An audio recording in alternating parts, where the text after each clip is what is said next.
Welcome to our session this afternoon on working with multilateral banks on aid-funded projects. Working with organisations like the World Bank is a huge opportunity for our healthcare companies. And we have two experts in the field from the British Embassy in Washington, Christina Perella and Rebecca Nolan. So I'm not going to waffle on. I'm going to hand over to Christina and Rebecca, who will give us a presentation. That's going to be followed by a Q&A. We have some of our trade mission attendees here on the call with us to ask some questions. But if you in the audience watching on the app do have any questions, please do post them in the chat and I will come to them after the presentation. So Christina, Rebecca, over to you. Perfect. Thanks, Steve. Thanks so much. Just want to confirm you can hear me. We can hear you. Great. Okay, sounds good. So I know we have a presentation coming up, but I don't know if we can see it just yet. Oh, there it is.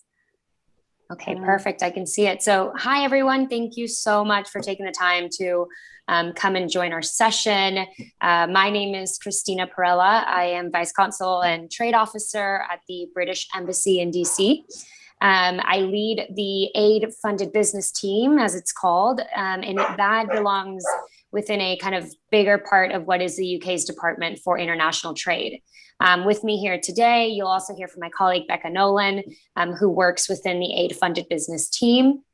And I'm happy to kind of jump into a little bit more of what does that mean? What does aid-funded business mean? And how can we perhaps help you? So next slide, thanks. So just to walk through a little bit of what we'll talk about today. So just quick introductions as I just did. I'll talk a little bit about what IFIs mean, which is International Financial Institutions. And because the World Bank is such a large multilateral development bank, we'll have a key focus on them today. We'll also talk a little bit about projects in the health sector, how this can really help your business, how you should be kind of thinking about the international development opportunities available, and then how to get started.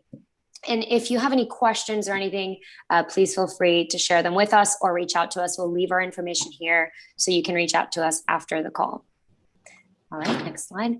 All right, so just to kind of kick off, for those of you who don't know what the Department for International Trade is, it's really the commercial arm of the British government. So essentially what the mission of DIT is to secure UK and global prosperity by promoting and financing international trade and investment. So we really support British businesses who are looking to export abroad, who are looking to invest into the UK and negotiate market access and trade deals and champion free trade. Next slide.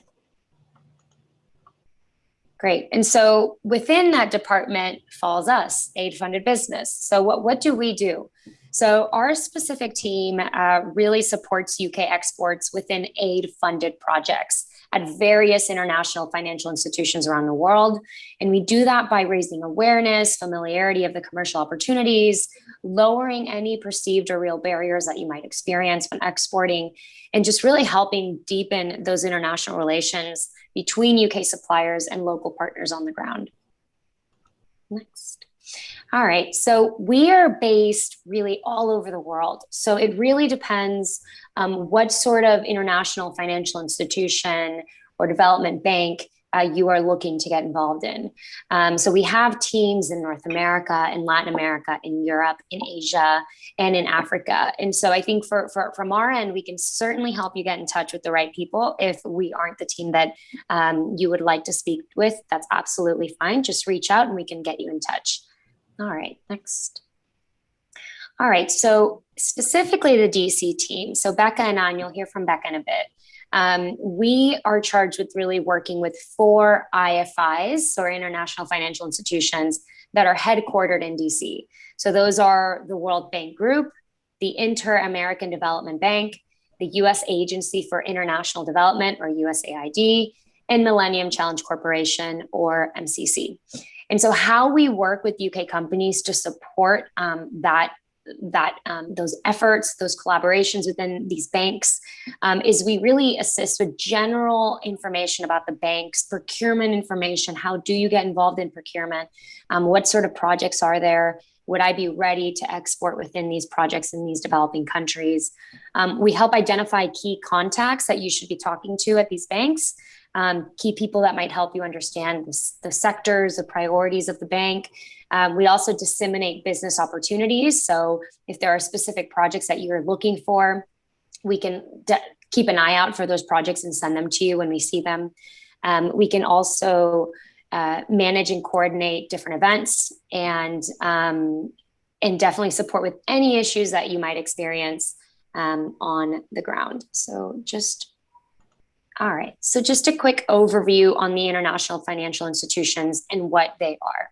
So international financial institutions really include any bilateral, regional, or multilateral development banks or organizations, and they fund development or humanitarian projects in a wide range of sectors through low-cost loans, credits, and grants. These projects really create opportunities for UK firms to bid into, and other countries as well, other country firms, except we only support UK companies directly. And they provide support to developing countries while really securing projects via, the safety of the international financial institutions. Next. All right. And so what some of these different international financial institutions really have in common, they consist of both lending members. So the UK is, for example, a lending member into this institution, and then the borrowing country members. So the countries that are actually receiving the aid, receiving the projects on the ground. And these organizations do this by providing financial, technical, advisory services to the client countries. This lending is typically associated with well-defined projects and implementation plans with agreed upon, deliverables. And this really helps achieve specific outcomes on the ground. And so where we come in is really helping you understand what are these projects that they're looking at? How can you get involved? How do you find the key links? All right, next one. So finally, just to kind of break these down a little bit. So some of the other international financial institutions that you may have heard of course, there's the United Nations. This is kind of very much focused on humanitarian aid, and that is a specific development agency they have, UNDP. And while Becca and I don't lead on the UN team, we certainly can get you in touch with the DIT UN team if that's what you're looking for. There's also bilateral and regional development agencies. So this is where you'll see the FCDO, USAID. These are the other sort of bilateral institutions that you may know of. And then there's your larger multilateral development banks, such as the World Bank, the Asian Development Bank, and so on. All right, next. Okay. All right, so I'll pass over to Becca. Yeah. Can you hear me? Yes, perfectly. Okay, good. Perfect. Okay, so as Christina mentioned, we are obviously there are many multilateral development banks and institutions, etc., but we are focusing on the World Bank today as an example, as we work with them and they are one of the largest IFIs. But you will find if you are working with them or you're interested in working with them, they do work fairly similarly. They have similar setups and procurement systems. So just an overview of the World Bank Group in itself. It's comprised of 5 institutions. The 2 that work with other country governments are the International Bank for Reconstruction and Development and the International Development Association. Together, they are known as the World Bank, not the World Bank Group, to confuse you. The 2 that work in the private sector are the International Finance Corporation and the Multilateral Investment Guarantee Agency, or MIGA IFC. And the final institution is the Tribunal, so the International Centre for Settlement of Investment Disputes, which is used if there is any problem with any of the other 4 institutions. So just a little overview on the World Bank scope and reach. Obviously, the goals are 1, to end extreme poverty and promote shared prosperity. So the IPF is the investment project financing. This is where country governments get direct investment from the World Bank in those developing countries in relation to loans, credits, grants, etc. And it generally funds anything and everything in relation to the specific strategies of that developing country. So in full year 20, there was $262 billion worth of total commitments from the World Bank, over 1,700 projects in 144 countries. So they are very much worldwide. So just a little overview on where they spend their money. So this is in relation to large contracts, not all contracts, just the larger sort of works and goods contracts. So total spend of almost $8 billion. The biggest is sort of those infrastructure projects, mainly because they are more expensive and it just involves more work. But obviously you'll see water, transportation, energy, and then you'll see obviously the more sort of smaller projects in social protection, health, etc. So health is a very much an important sector for the World Bank, especially sort of in the last 18 months or so with the pandemic. So this slide shows the spend by region for the World Bank in 2020. So this was actually their global commitments, not necessarily where they ended up spending all of the money. Obviously, due to the pandemic, this might have changed slightly, but it is ordinarily very much similar. So with most of the money being spent in sub-Saharan Africa, followed by South Asia and Latin America, as you would expect. So this table sort of shows the top 10 procuring borrowers, so the borrower countries in full year 20, with the top being India, Pakistan, Bangladesh. So those South Asian countries, and then obviously sub-Saharan Africa, Nigeria. So top 10 supply countries. So this is where the contractors come from. So for full year 20, the top country was China. I think they normally are the top supplier, following India, Turkey, Nigeria. So World Bank also do procure lots of contracts from the countries in which the projects are. So contractors based in those countries. And then this one shows more of your, rather than the works and goods contracts, this is in relation to largely consulting services. I'll explain the sort of difference between them in a sec. But this is the top 10 consulting supplier countries. So the United Kingdom does pretty well here. We're quite competitive in this area. And this is more sort of rather than having to be in country, a lot of the consulting services are done sort of remotely. So the UK does see a lot of success there. So why bid on World Bank funded projects? So as we've obviously mentioned, over 200 billion spent full year 20. So billions of dollars worth of business, lots of opportunities in different developing markets all over the world, equal opportunity, high standards of integrity and high certainty of payment. You have that sort of guarantee behind you when you're working in those developing markets. There's a huge variety of contract sizes, lots of opportunities for small and to large companies, lots of different size, contracts within larger contracts. So often lots to choose from. Again, wide variety of sectors, and there is a fairly high demand for sort of quite specialized businesses. So anything unique that your company does that, the World Bank is usually pretty interested in those specializations. So there are a number of different business opportunities through the World Bank. You have your direct contracting, which is called corporate procurement. This is usually sort of the consulting type projects, the remote projects. These can be found on a website, one of their websites called eConsult. And these are largely direct contracting, so actually receiving the money from the World Bank group themselves. The second option is to work on their World Bank finance projects. So that is working with the borrower country specifically, largely goods and works projects, although there are a number of consultancy projects within this as well. These are called operational procurement, and they are found also on the World Bank project site. It's a slightly different website, but all found through their websites.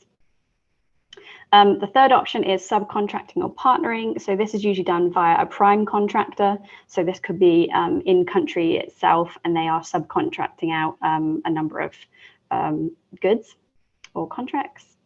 And then the final is a project sponsor or investor via two of their other institutions, the RFC and MEGA.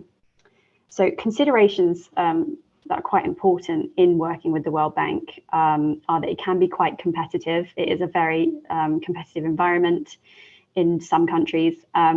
Experience is always, important to the World Bank, either in that sector or in that country or both. Some investment is required to prepare proposals and tenders. But obviously, once you've done one, it does get a lot easier once you know what to expect. And most projects are defined by client countries, especially within operational procurement when you are working directly with the country. A lot of projects are based on what the borrower country is looking for. So just a small sort of spotlight on health projects. So the World Bank focus areas within health at the moment, obviously number one being pandemic preparedness and COVID-19. The next is universal healthcare, infectious diseases and vaccinations, nutrition, then reproductive, maternal, child and adolescent health, and mental health.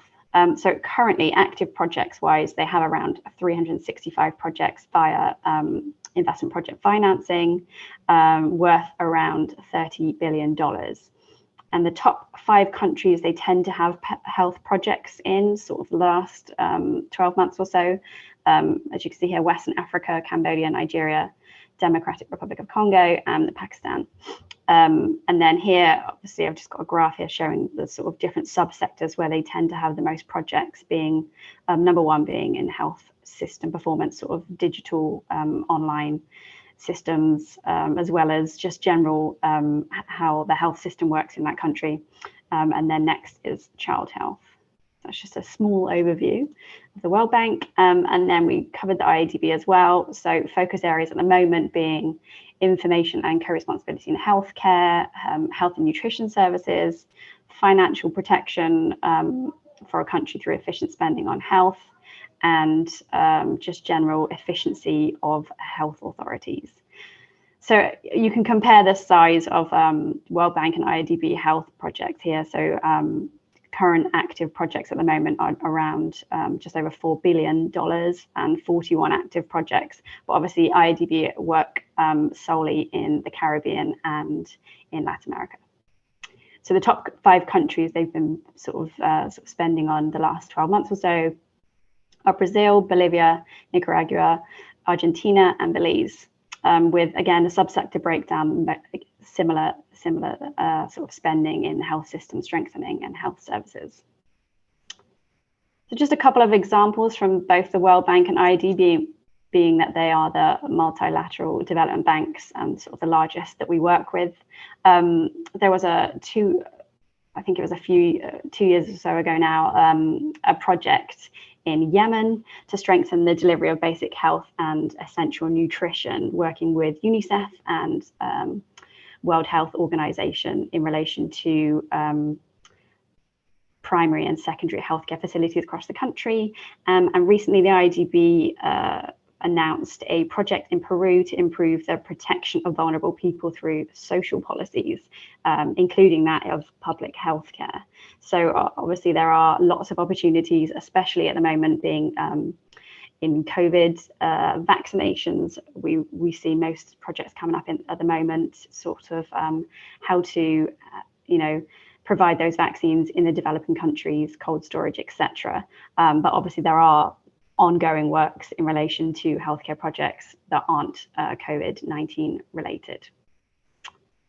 And the final slide here is just general information links on each of the MDBs and IFIs that we work with, if you were interested in looking.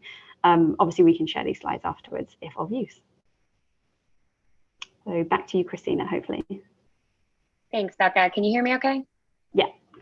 Perfect. Okay. So we just wanted to kind of also go through kind of how to get started. How do you start working within the development banks? And I think the first thing that we always say is reach out to us, come speak to us, tell us what you're working on, what sort of challenges and services you provide or goods you're creating, and we'll help you get started. But most important when working with the IFIs or the multilateral development banks is really understanding where you want to work being able to be really strategic about it, being aware that there are over 180 or so countries that these organizations support. So having countries that you think are where you could excel most, maybe you've worked with them in the past, those are really important. So knowing the international or the multilateral development bank, that is important. Also knowing the country that you are interested in, being able to say that you've had experience there. Those sort of experiences matter to the development bank. So definitely reach out to us and we can help you with that. The other thing that we always share is you need to understand the procurement guidance, understanding how procurement works, understanding that there are project cycles. What does identification, preparation, appraisal, etc.? What do all of these kind of different project cycles mean, and where you are within the project? We also definitely propose that companies sign up to email alerts through different procurement and project websites to see what's coming down in the pipeline and see what is available for you to perhaps bid into. And thus understanding how bidding works, what is it that they're looking for within bidders, what are the rules and how do you engage with the staff? Those are also very important. And then of course, reviewing, contract award data, who is the competition, who else is out there competing into these projects, and being able to understand who else you're kind of working with, who could you potentially partner with even. And then another really key and important thing is get involved early and understand that this is a long-term opportunity.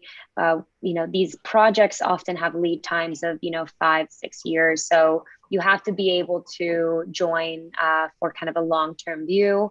And if that is of interest to you and you feel that that makes sense with your company strategy, then this might be a really great opportunity for you. And then, as I mentioned, of course, consider local partners to increase chances of winning. The banks often go with companies who understand the environment that they're doing a project in, understand what the challenges are on the ground. So being able to kind of have a holistic understanding of what's happening is very important. Okay, next slide. So how do you actually identify these opportunities? So I think the first thing is being able to identify kind of the projects that you might be interested in. And so it's, as I mentioned, determining the country or the sector of interest. So obviously we're here to talk about health. You can certainly go in through the World Bank websites or other development bank websites and go through the health websites to understand what are they prioritizing, where are the projects, what countries should you be looking at. And so we thus always tell companies to review the country partnership frameworks. And we've left links here, but please reach out to us if you'd like us to send them to you and tell you how to approach these different country partnership frameworks. But essentially what these are is the bank's strategy for a country, sorry. So let's say we're talking about Nigeria. You will look up the country partnership framework for Nigeria, and it'll be a 3-year strategy document from the World Bank to say, these are all of the challenges in this country, and this is how we're planning to approach it. What's really great about these documents is that they give you early insight into what might be coming in through a project. And as I think a lot of us have heard, once projects are online and being asked for bidding, you might be too late. So understanding kind of that early insight into what might come out is really important. And this might be one of the first areas to find that. The other thing that we recommend is definitely take a look at the procurement plan, at the different procurement documents, and all of that you can find under different websites, and specifically the World Bank projects one, again, talking about the World Bank. You can browse by country, by projects, and you can find in there the different documents that they have for specific projects that they're releasing. So you can see, this is the project document. This is everything to know about the project. These are the people at the World Bank leading the project. So that's who to reach out to. And these are also the people on the ground in the country who are also leading the projects from that end. So we can help identify who these people are. We can help identify kind of the key services that they might be requiring or the key goods that they might be requiring. So those are all very important things to know when approaching and working with the development banks. Next. All right. So there are so many benefits in working with aid-funded business, as we call it, in DIT. And we, of course, support UK companies. But there are a lot of benefits for really any country company, any company to be able to engage in the sector. And if you're not British, if you're from another country, we always recommend, reach out to your local embassy. They will have a team, or they should have a team that's working within this sector and can help you navigate some of these areas. But definitely, it's not only benefiting businesses around the world, but it's definitely benefiting the people on the ground. These are development projects, so these are projects that are helping achieve the Sustainable Development Goals. And it supports internationalization of local companies too, if you're able to partner with local companies, which is always really great. But the most, one of the biggest benefits to working within these institutions is that your orders are always backed by these funds or these institutions, and it's a really secure way to do business, essentially, and in new markets. And it really kind of allows businesses to establish local presence, to get to know countries that they're working with, and that can be really beneficial. And then it also, of course, by working with DIT and working with the different teams around the world, you're really adding a lot of valuable trade experience, international trade experience, and growing kind of your international partners. And yeah, I mean, definitely useful to have in your company experience history for references. One of the things that we've learned over the past year is that the World Bank, as with others, they look for companies that have experience in certain countries or in certain projects. So if you've done a development project in the past, that's really great. And if you haven't, talk to us and we can kind of see how best to get you involved in this area if of interest. Next. And then, of course, some of the challenges, which I mentioned some before, and as did Becca, but these development projects do have long lead times. So you have to be able to be a company that can be patient, that understands that the return won't be immediate.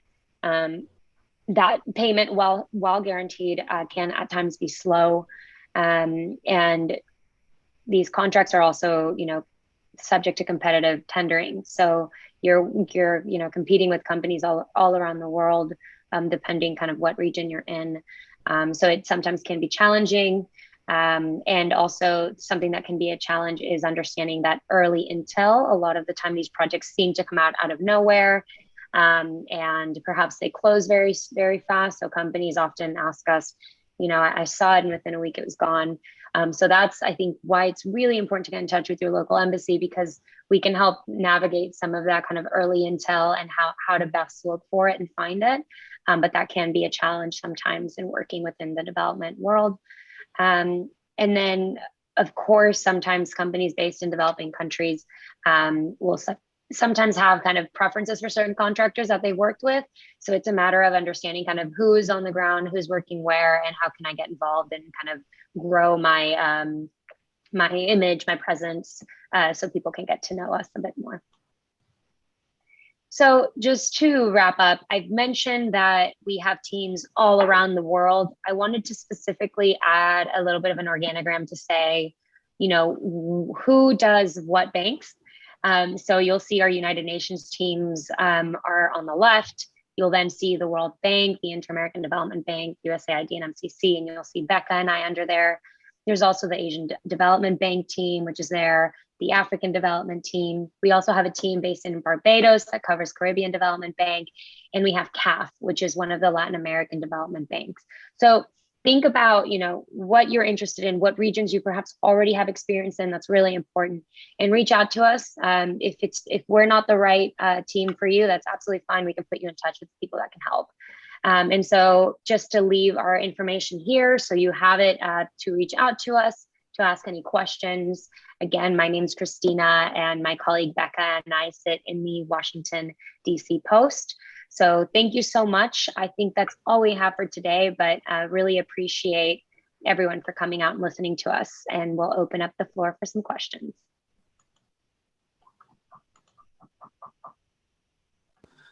Thanks very much for that, Christina and Rebecca. That's a brilliant overview. And I think it's probably given our audience already a really interesting understanding. I think certainly from my point of view, I mean, I've been involved in international healthcare for about 10 years now. I spent 3 years as Director of Stakeholder Engagement at DIT, and I never really kind of understood the intricacies of how to get involved in these things. I mean, I've got a million questions myself, but we've already got a question from the on the chat from Dennis O'Keefe. I'm going to paraphrase this slightly because I think it's similar to a question of my own. Clearly, what we're seeing at the moment in the UK is a lot of talk about cuts to our aid budget. We're hearing cuts to aid budgets from a lot of large countries. How does that affect? I mean, if we're a donor country into the World Bank, how does our status in terms of our own aid budget affect our relationship with the World Bank and our opportunities with them? Yeah, it's a really good question. I mean, I think first and foremost, yes, we've seen cuts this year. It's been a hard year, globally for a lot of countries. And so that has had an impact on the development budgets. First, I'll say that the UK is committed to coming back to the same 0.7% GNI in the future. And also really important to note is that being able to compete in these projects does not have anything to do with the amount of aid that any country provides. And that's really on purpose, because it's not supposed to be about, who is providing enough to be able to get these projects. It's about, here's a challenge in a country, who can provide the best help for this country. And so it really is meant to support open competition. It's meant to support partnering with local organizations. So the amount of funding and ODA or official development assistance, as it's called, that each country is able to provide to the development banks does not impact the ability of the countries from that, or the companies from that country, to be able to support any procurement projects. I hope that answers the question. I think so. I think that answers it very well. I think the most important thing to understand there is that regardless of the amount of money the UK is paying into the World Bank, it doesn't affect our ability to win projects at the other end. That's I think the important takeaway. Professor Malcolm Prowell asks, and I think this is a common question, this came up a couple of times as well on our call about UN procurement with Marta. You say that the World Bank looks for experience, which is understandable. However, does it also look for innovative solutions? And I guess what we want to know here is if I've got something that's innovative, because we're talking about tendering, we're talking about reactive tendering. If I've got a product or a service that's innovative, that can do great things for some of those stated goals that I've found from doing my research, how do I plug that in?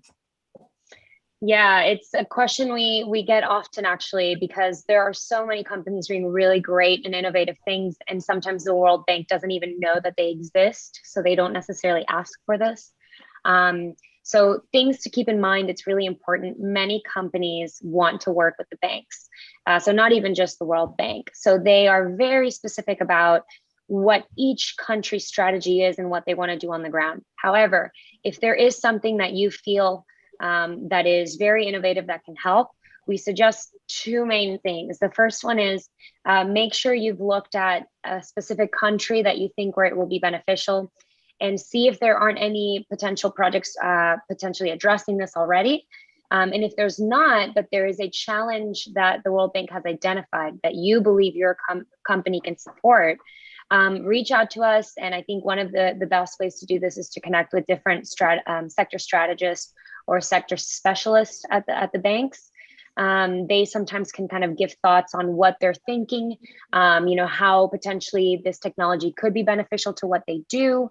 It's not as simple as being able to create a project after a conversation, but it could definitely get some very interesting conversations going and create a pathway for future opportunities.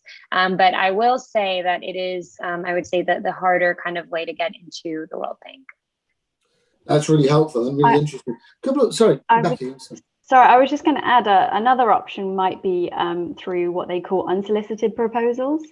So this is where a company can put a proposal together and send into the World Bank or any development bank and sort of say, this is my proposal, this is our product, or this is our service, and this is how we think we might be able to help you. Again, I think a fair few proposals do go through into the World Bank, etc. And obviously nothing, that doesn't always result in a project, but obviously again it's getting that innovative idea out there, and it's getting those sorts of conversations flowing. So there is an official process to go through that as well. Can you tell where do you find that process? How do you access it? It's all on their website. Again, happy to provide any links if anybody's interested. No, that'd be really helpful. A couple of questions from me, just a couple of clarifications, really. I was quite surprised when you put up the breakdown of the different projects and how much of the budget is spent on each project. That health was, quite frankly, at 4% was so low. My question was this, though. I mean, infrastructure, which is the biggest single area, and I guess, having done a certain amount of work in aid-funded business generally, that presumably is down to the fact that infrastructure helps to create trade, create jobs, and the trade and aid cycle, moving people from aid into trade. But my question really was around the 4%. Does the 4% include healthcare infrastructure, or is it, non-infrastructure healthcare? Yeah, it might. Go ahead, Becca. Sorry about that. Sorry, I was just going to say, No. So actual infrastructure, by that they mean sort of buildings, anything to do with any kind hospitals, of roads. Exactly. So hospitals would be included in that infrastructure. So within health, it might not necessarily, I don't think that includes hospitals, building hospitals.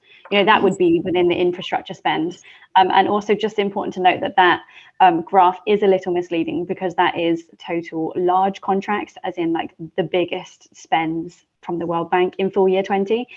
So there are probably a number of other health projects that didn't necessarily come within those higher spends. And healthcare, by its nature, you do tend to find there are a lot of smaller value projects. Exactly. Just to those trade mission attendees on the call, by the way, if you want to ask a question, just use the hand up function on your Zoom and I'll come to you. There's no need to be shy. On that infrastructure point, comes to the structure of how you guys can help. Obviously, you guys are responsible for working with the World Bank. Does that include the IFC, or is the IFC treated separately? It does include the IFC, although when it comes to actual development procurement opportunities with on-the-ground projects, it is primarily what is just called the World Bank, which is through IDA and IBRD. So the IFC does do some work. They, in some ways, almost act like a venture capital by looking at very innovative companies around the world.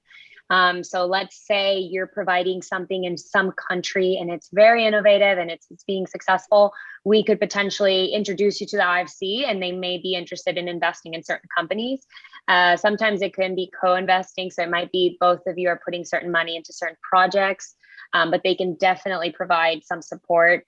But yes, definitely we can connect you with the right people at the IFC if of interest. The reason I mentioned the IFC particularly is I don't know whether you guys caught the health infrastructure in Africa session that we did at the very beginning of the festival.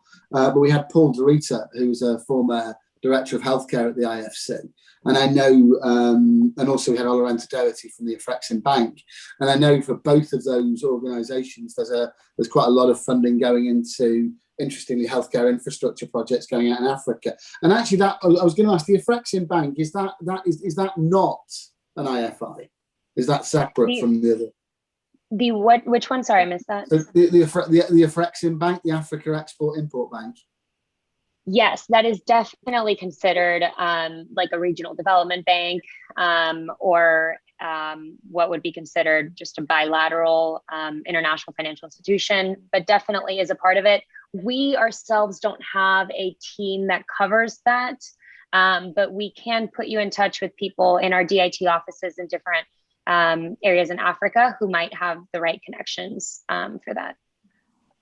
The other thing that springs to mind from my perspective is it's quite interesting actually. Sorry, I'll just interrupt myself slightly. We do actually have an audience member from the African Development Bank who's just posted his details on the chat. So there you go. Perfect. But no, what I was going to say Thank was you. in terms of the contracting, the kind of organisations that contract, one of the I don't know if you're aware of this organisation, but something that an organisation I worked very closely with when I was at DIT at Healthcare UK, is an organisation called UKIMA. Have you heard of UKIMA? The UK International Healthcare Management Association. Oh, I don't think I have. We cover so many sectors that sometimes we miss these No, kind of well, exactly. specific sector You're not healthcare organizations. specialists, are you? But the reason I mention them is simply because I know that there's a number of UK organisations that are part of that association, and that one of the things that they're interested in doing is contracting as consortia. Is that something that that is easy to do when looking to try and apply for opportunities with the World Bank, or is it easier to do it as individuals? So we have seen specific contractors or individuals bidding to certain projects, but I haven't yet heard of a consortia bidding into opportunities. Although it's not to say it's not possible. It's something that we can look into, though. If that's of interest to anyone here, please reach out to us and we can speak to our World Bank or any other bank counterparts and see if this is something that they've had experience in. Certainly, I think it would be worth putting you guys in touch with UKIMA from that point of view, because that's something they're really interesting. Another question from the chat. Sue Kanganda asks, how can we undertake a feasibility study with World Bank funding? Does that have to go through a procurement process, or is there a different process? So there is a process for it. We haven't seen it happen too often, but it definitely can happen. So often the feasibility studies happen right in the beginning, right when the partnership frameworks have come out and the consulting opportunities come out at the bank. And those are specific teams that can do that.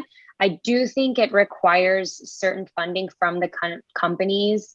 So it's not necessarily always funded by the World Bank. So that at times can be a challenge for companies who are getting engaged. But what we can do is put you in touch with the teams that do that and that know about that. And they can kind of walk you through the specific steps of what that could look like. I also had an experience myself, actually, about 7 or 8 months ago. We had a group of UK digital health companies that were looking to kind of work together on international opportunities around coronavirus. And what myself and Emma, who is kind of producing this whole conference for us, did an enormous amount of research into a whole bunch. I think there were somewhere in the order of about $1 trillion worth of specific coronavirus opportunities. And we couldn't, for the life of us, figure out how we were supposed to kind of tender or create expressions of interest for them. There were no links to actual documentation. And we were advised that in those particular cases, lending from the World Bank was going into individual ministries of health, who we then had to try and have conversations with about how they were going to spend it and what they were going to do with it. Can I just ask you to comment on that? I mean, were we being led up the garden path there? Is that correct? How do you deal with these situations where you can see amounts of money that are being lent into health systems or lent into organizations, but no link to how to access it? Yeah, so I think this can sometimes be challenging to understand within the development banks, because they have essentially two types of procurements. The first one is corporate procurement. And so you are bidding directly into the World Bank. And those can often be things that the World Bank needs in the organization itself. And then the second one is called the operations procurement. And that sort of procurement happens when the World Bank, and this is most of their funding, this is how most of their funding goes into, is in operations procurement. But most of that goes into local country, it's called the borrowing country kind of ministries or the executing agency. So I'm just going to make an example up. I don't know if this ministry actually exists, but let's say the Ministry of Water in Nigeria again. If there's a water project in Nigeria and it gets funded through that water ministry, they do the procurement. And so those projects can be found on the World Bank websites. You should be able to look at the COVID projects that were funded. However, I think that because of the kind of severity of the situation on the ground, a lot of those projects were executed pretty fast, and they went to contractors that already had experience or already knew these agencies. and could prove that they've done this before. So it wasn't maybe as competitive as it might have been in the past, just because of the need to get them done very soon.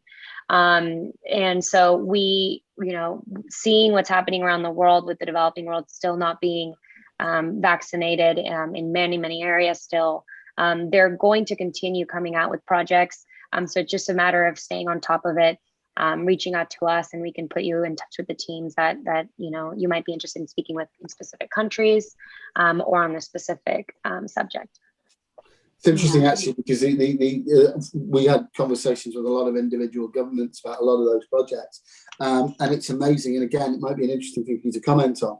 What we heard anecdotally was that a significant proportion of those opportunities, that lending that is offered to countries, goes unclaimed. Is that correct?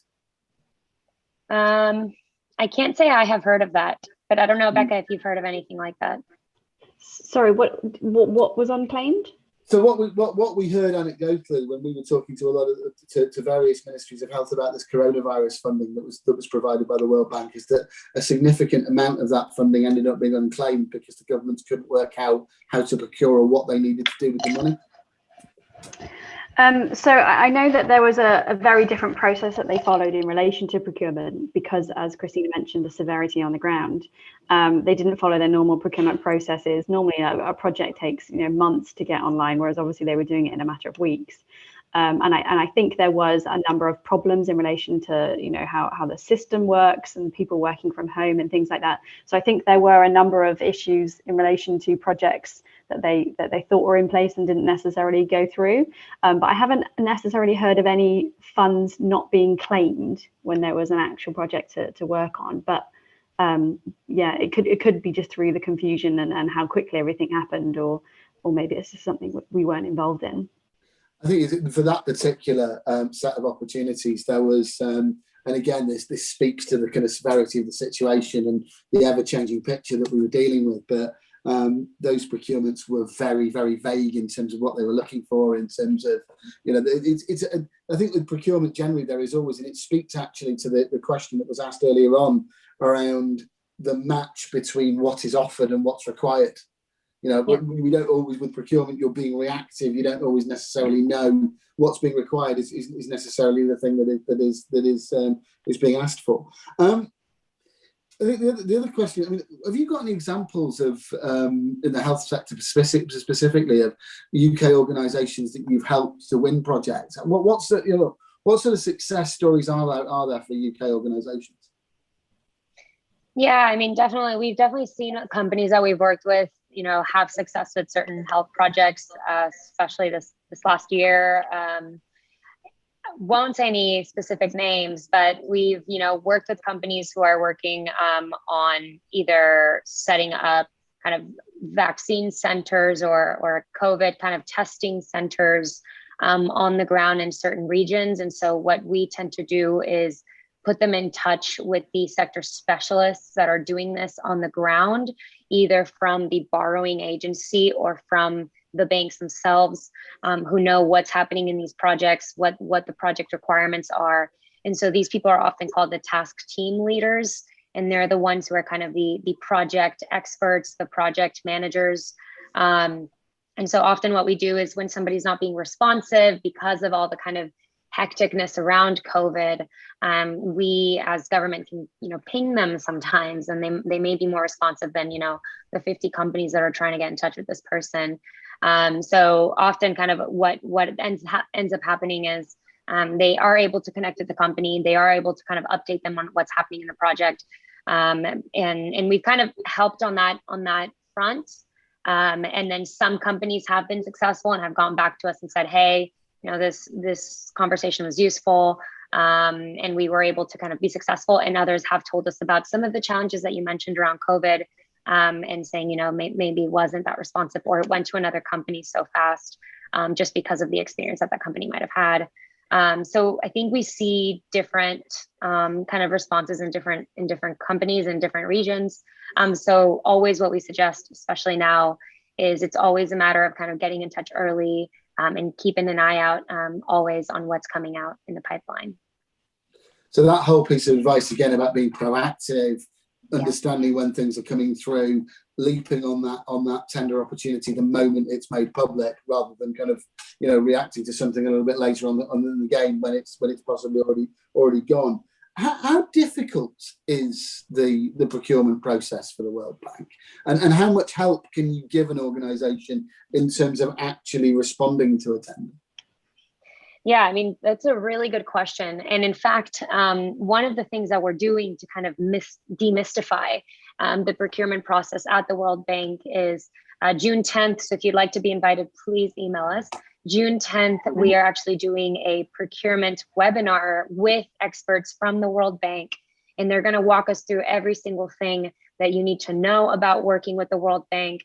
What sort of procurement processes they'll also kind of talk about some examples of what these projects look like. So this might be really, really useful. But yes, I mean, I think at first glance, it does look complicated because, as I mentioned, there's two types of procurement. There's corporate procurement and operations procurement. There are different people that lead different projects. There are different companies who have different levels of experience. So I think a lot of the times people feel that it is a hard kind of organization to get involved with. But once you take the moment to really try to understand it, you realize that there are a lot of opportunities and a lot of ways to engage. And so our teams were pretty much created to help facilitate some of that for companies. The World Bank gets emailed by so many companies all of the time. They just don't have the time. A lot of them are development experts and not, private sector, liaison teams. And so that's where we come in, and we are able to kind of facilitate some of those introductions, some of those conversations.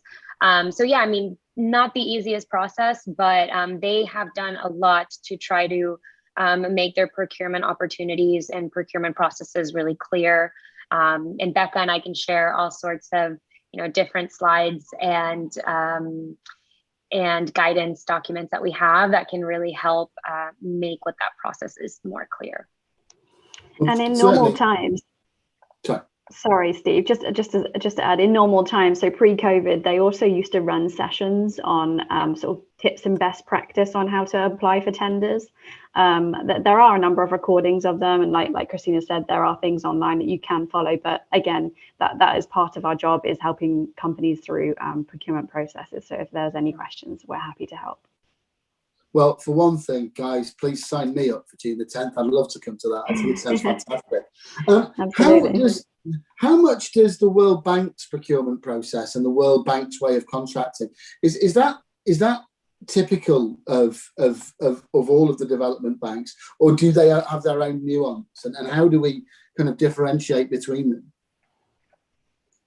Becca, you want to take this one? Yeah, sure.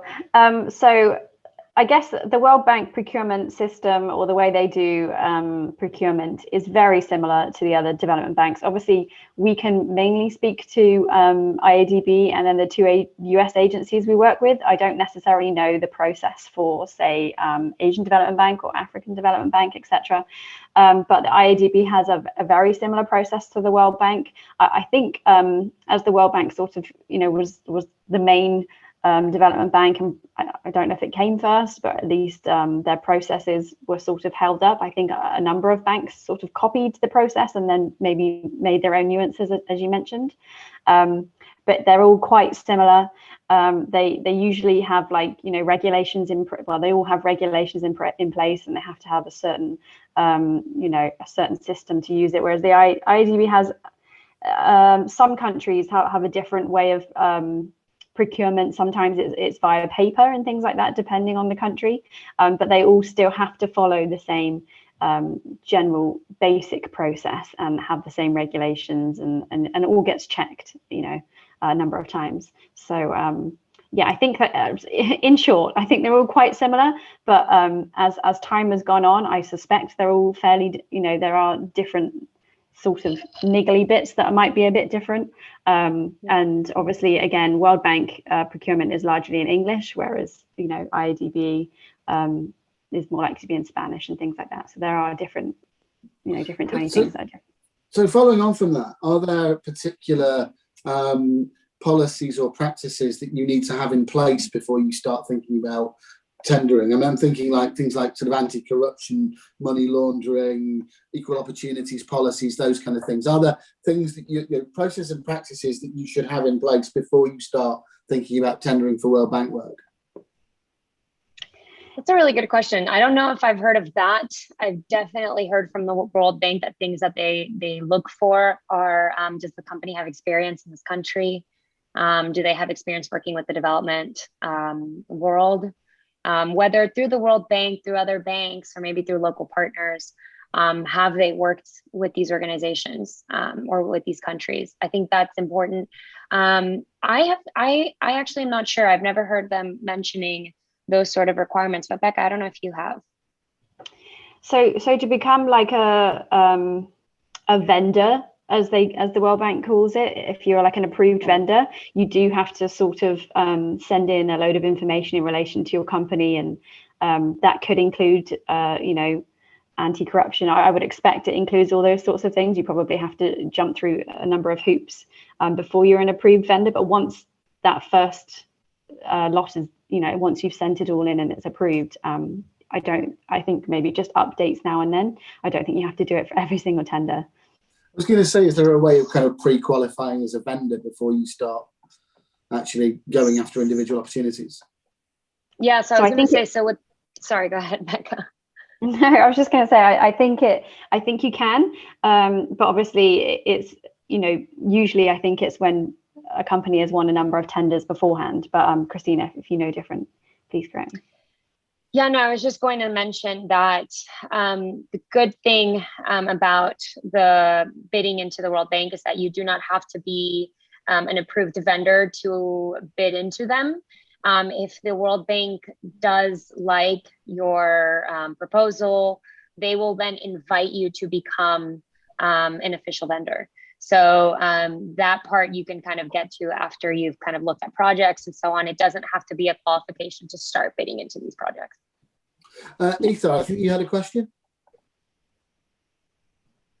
I did. I just got mute. Sorry, apologies. Yeah, exactly. So I just want to kind of ask a question around finding partners and local partners for projects, because we've previously been we've done projects with UNDP before as a second-tier supplier. So this would be a first kind of jump up, if you like, into a prime contractor position. But if we want to find local partners, do the World Bank have a particular process for vetting them and or finding them? So every organization's a bit different. So with the Inter-American Development Bank, for example, they've just released kind of a new procurement website. It's really great. And they also have a website that I highly suggest if you want to work in Latin America to look at. And that is called connectamericas.com. And you can find in that website, you can register for free. You can find suppliers on the ground. You can find the projects that you're looking for. And that's a really good way to get in touch with different people that are working in these areas. I know that USAID, the International Agency for Development in the US, they have a new partnership.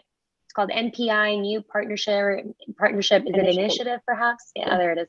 And they are essentially kind of wanting to support international companies who want to partner with companies in the US or elsewhere. And they're doing events around that. So also one of the things that we're looking to do this year is also provide opportunities to either do networking events or roundtables to introduce British companies to the different partners in these organizations. The World Bank is perhaps a bit different because they're so large and they focus on so many countries. But we are definitely looking for ways to kind of identify local partners. And one of the ways that we also do that is by leveraging our DIT teams in these local countries. So they often work with a lot of the companies in that country and are able to do events and introductions to companies on the ground. Brilliant, thank you. Thanks, guys. So we've got 1 minute left. So I'm going to put you both on the spot. Just can you ask each of you, just as a closing thing, give me your one top tip. What's the first thing that I need to think about if my company wants to get involved in aid-funded business? Who wants to go first? I'll go first. Reach out to us. I knew you were going to get in touch that. with us. Yeah. No, get in touch with us and get to know the countries. Get to know the countries and get to know the banks. Make sure that you understand what they are interested in. Try not to just think of what I want, but what they are seeing the opportunities to be in the country. That's it for me. Fantastic. Becca, have you got a top tip? I think that was technically 2, Christina, but okay. Well, my top tip would be in relation to the company itself, and like have a very clear strategy. If you're looking on talking with the World Bank, they'll want to know exactly how you can help, what development objectives about those countries and how you can help those countries. So I would say be very clear on that. And then once you know exactly which countries you'd like to work in and what you can offer, then you'll be able to really pinpoint those projects that are coming out and know exactly what you're looking to tender. That's fantastic and a great way to finish. I mean, Christina, Becca, thank you so much. Your knowledge, your sort of passion for the subject shines through. I'm sure you're going to be absolutely inundated with people who've been watching this session, wanting advice, guidance, and ideas. Not least me, to be quite honest, because this is an area that absolutely fascinates me. All welcome. So that's it for today. I can't believe that tomorrow is the last day of the Healthcare World Festival. You'll all miss my smiling face, I'm sure. Tomorrow we have sessions in the morning on healthcare system of South Africa and how to get involved in opportunities there. That's at 11 o'clock, and at 2 o'clock our final session on the future of healthcare in Africa, which I think we've got representatives from about 5 or 6 different governments in that region. Should be a fascinating and a really interesting way to finish the Healthcare World Festival. Thanks again to Christina and Becca, and I'm sure you will all want to watch this session back for all of the various links and information. It will be available to stream on the website immediately after we close today. So thanks very much again, and we'll see you soon. Thanks. Bye-bye.